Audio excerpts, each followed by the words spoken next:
आज हम बात करेंगे स्किन डिजीज़ पे और डर्माटाइटिस पे। डर्म मीन स्किन और आइटिस मीन इन्फ्लेमेशन। डर्माटाइटिस की बहुत ज़्यादा इकसाम है।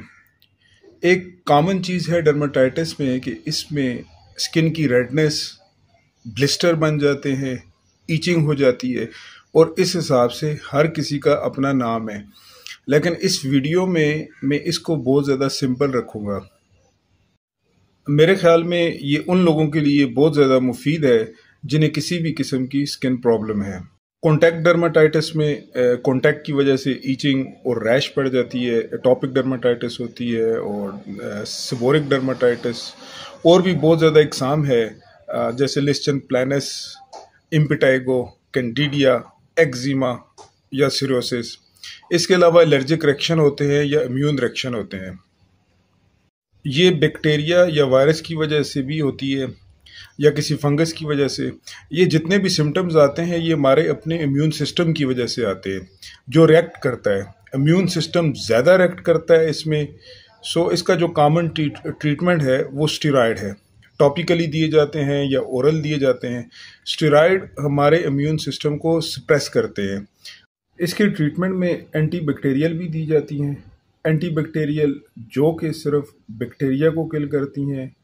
इनकी वजह से आपको सेकेंडरी इन्फेक्शन भी हो सकता है, जिस वजह से ओवर ग्रोथ ऑफ कैंडिडिया होती है और over growth of more fungus होती है। जो इन सब में एक कॉमन प्रॉब्लम पाई गई वो विटामिन डी की कमी पाई गई। और ये सारी जितनी भी टाइप की स्किन प्रॉब्लम्स हैं ये सारी विटामिन डी को रिस्पॉन्ड करती हैं। किसी भी स्किन डिजीज़ में हमारे जो सेल्स होते हैं वो हिस्टामिन बनाते हैं। जो सेल्स हिस्टामिन बनाते हैं उन्हें मास्ट सेल्स कहते हैं। विटामिन डी इस सेल को इनहिबिट करता है। सो विटामिन डी हमारे इम्यून सिस्टम का मेन रेगुलेटर है।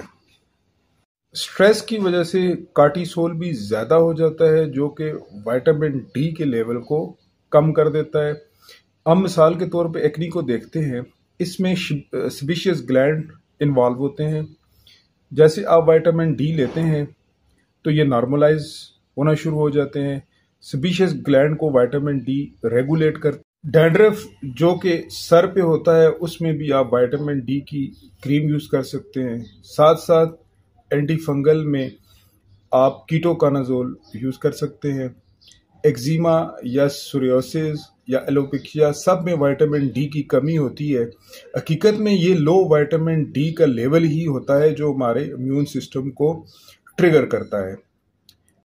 सर्दियों में स्किन डिजीज़ ज़्यादा होती हैं क्योंकि सूरज की रोशनी कम होती है। विटामिन डी इंक्रीज़ करता है सर्टेन एंजाइम को जो कि मेलानिन बनाते हैं। मेलानिन एक स्किन का पिगमेंट है। विटामिन डी की कमी की वजह से विटिलिगो भी हो सकता है। विटामिन डी का एंटी फंगल रोल भी है। विटामिन डी इनहिबिट करता है फंगल ग्रोथ को और इनकी बायोफिल्म्स को। विटामिन डी की कमी की वजह से जिल्द खुश्क हो जाती है अनलेस कि उसे हाइड्रेट किया जाए। ये बहुत ही एक कम्प्लेक्स टॉपिक है, बट जो चीज़ कॉमन है वो विटामिन डी है।